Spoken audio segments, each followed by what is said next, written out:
Tom, just before we get into it, for people who tune in in the 5 o'clock hour, the final hour of the show, wondering what's going on, I will mention, you heard the story on the news, there were some big cuts today at Bell, at BCE. Bell Media is a division of BCE. And one of those cuts sadly involved Natasha Hall, which is why she is not here today. It's been a difficult day. I've been talking about this since we signed on at 2 o'clock. I found out this morning. She called me. We have spoken. She's okay. Again, as okay as one can be, finding this stuff out on data like today. But, you know, I will tell you, Tom, I just heard Jason talking about this. So you have a federal minister now weighing in on the Bell cuts. There are 4,800 people who will lose their job today. And there are 45 radio stations basically being divested by Bell, being sold, and including 7 different regional ones in Quebec. You have the government, Pascal St-Onge, saying, well, you know, this is not right. We're going to look into this. And Bell, in the announcement today of these job cuts, says, you know what? They blame the government, the Online News Act that doesn't give them money, and a variety of other things. So there's finger pointing now both sides. And what happens at the end of the day, it's the workers who are the victims in this. And it's a terrible, terrible situation. And we've seen far too much of it in this business. Yep. And I just want to wish all the best to our friend, Natasha Hall. It's been such an honor to work with her. She's always well prepared, so on the ball. It's been so much fun. I mean, the two of you together were a great act. I understood as I was driving in, listening to the show, I was really shocked. And I just sincerely, I know her enough to know she's going to land on her feet, but I wanted to give her all the best. It's awfully nice. And so many people have done the same. Many, many text messages, which I forwarded to her just so you know your voices are being heard. And I'm sure she very much appreciates it. All right. Tom, as I said, been a tough day, but let's get to some of the news that's going on here. Starting with, first of all, what's this fight that apparently is developing between Valérie Plante and François Legault, and apparently Jean-François Roberge, who waded into this debate today as well.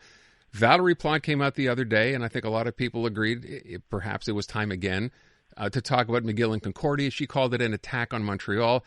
The premier didn't take very well to this. Here's what he had to say. Mrs. Plante doesn't care about French in Montreal. I don't understand why. What's this all about, Tom? Well, he went on quite a bit more in French in his remarks, and it was unseemly. I'm frankly, it takes a lot to shock me with François Legault because he's so ill-prepared. He is a personal fact-free zone. He just wings it all the time. So he goes on in French. He's on the streets of Montreal, and he's going into stores. And, of course, in his telling of it, you know, French is in deep trouble in Montreal, and you hear English in stores. He's not saying that he couldn't get servants in French. What he's saying is he hears people who speak English, and that bugs him. Can you imagine if this were Toronto and we had the Premier of Ontario saying, you know, I walk around in the streets and I notice people of all different colors and backgrounds speaking all sorts of different languages. Everybody'd be up in arms. It's almost as if, well, yeah, this is Legault and this is the guy with Bill 21 and Bill 96 and Bill 40 and everything else that he's tried to do. Yeah, maybe we've become, you know, systematically desensitized.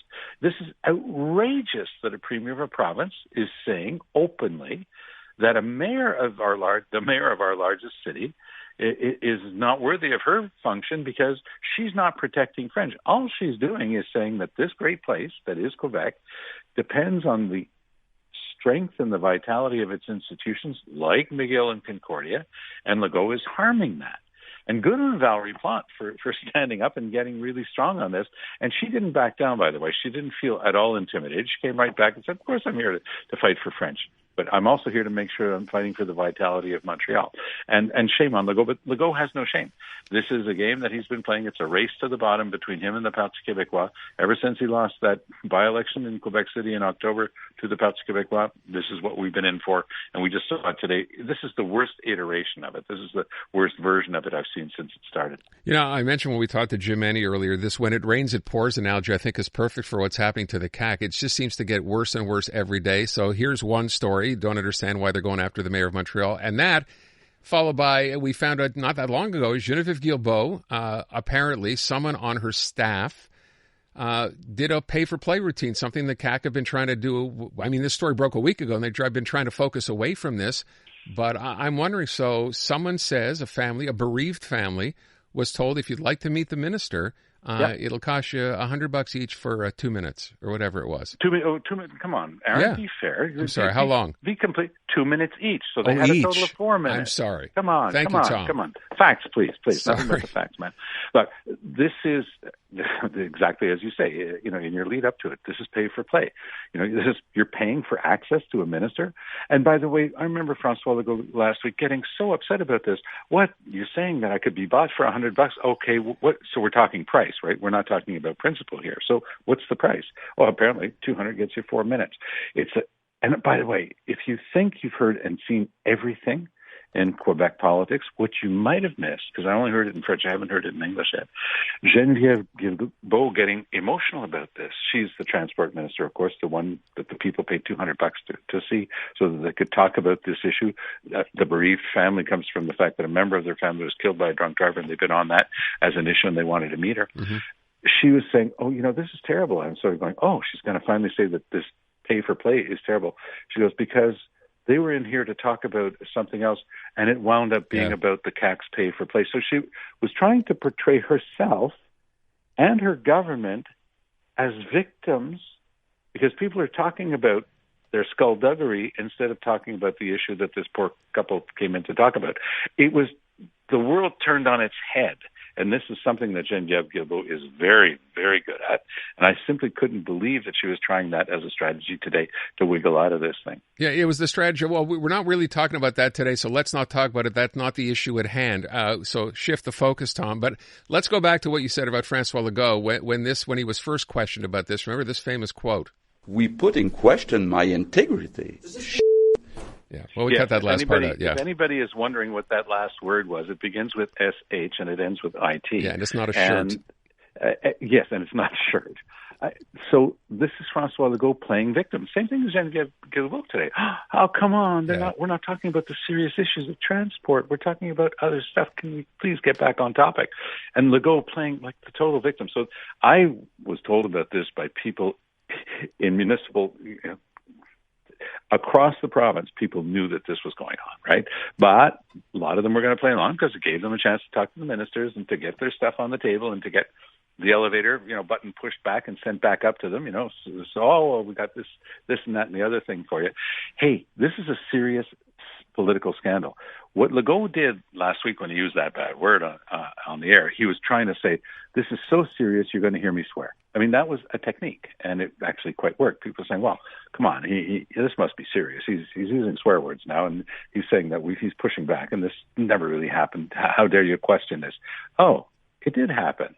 So maybe you should start answering the substantive issue instead of trying to impress people with your knowledge of four-letter words. Let me move on from provincial politics to federal. I saw this the other day, and I thought I want to get your take on this. So you've often said Justin Trudeau, solid politician, but sometimes in the House, not perhaps quite as solid as he is when he's out there giving a speech or something. So he gets up the other day, and I want you to tell me what you think of this. Yeah. Here's what he said. I guess this is an answer to a Pierre Poilievre question at some point. Here's what he said. What we hear from the Leader of the Opposition is under the previous Conservative government, everything was perfect. And what he is proposing to do is to make Canada great again. That is not what Canadians want. He is pining for a nostalgia that, quite frankly, Canadians do not feel. Tom, make Canada great again? Is this going to be the Liberal sort of handle on attacking Pierre Poilievre?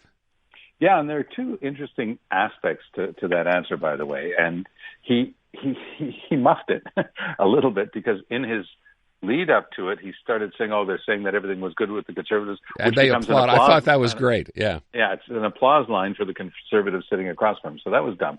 He was just supposed to get to if I understand correctly, you're saying, make Canada great again, which is a way of tying him to Donald Trump. Interestingly enough, he didn't even have to do that part that he muffed because Poilievre had given them the perfect opening because Poilievre was saying, this used to be like this, and now it's worse with Trudeau, and now it's now it's bad at Trudeau, and then the line worked beautifully. What he's saying is with them they'll make Canada great again, and then the Conservatives were a little bit baffled. They weren't sure if they were supposed to applaud that because it was such an obvious thing. you remember when Candace Bergen, no, not the actress, the MP, there was a picture of her with her MAGA hat on, Make America Great Again. And so this is fair ball. And I think that Trudeau's not listening to the people, like the former ambassadors to the United States who said, be careful using Donald Trump's name, as a bad word. You should show a little bit more respect because it's a big movement in the United States and he could very well be the next president. But this is Justin Trudeau being very strong-willed. He doesn't take kindly to being told what to say or do, and that's why he's been a successful politician. He's in his third mandate, after all. So he's decided that he's going to make this a thing. He's going to go after Poilievre, tie him to the Republican right in the United States. And Poilievre played right into his hands recently when he voted against the trade deal with Ukraine. Ukraine was asking for the deal. Everybody in the House, except the Conservatives, voted for it.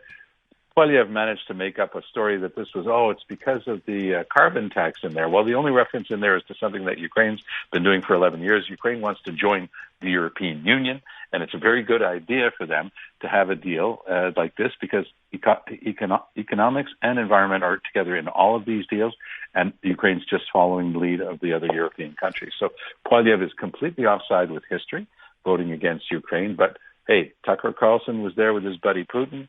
The American right is in love with Russia and in love with the Russian invaders, and it is something that I'm absolutely not able to explain beyond the fact that it is, again, something that the right has decided to do. They've thrown in their lot with dictators and with despots, and these are countries that don't respect anything, including the rule of law. They've attacked a country, an independent country of Ukraine, killed tens of thousands of people, and somehow Poilievre doesn't find the will to say, you know what, Ukraine's asking for this free trade deal with Canada. We're for it, despite our own reservations here at home about a carbon tax. I think that this is going to hurt Poilievre long term.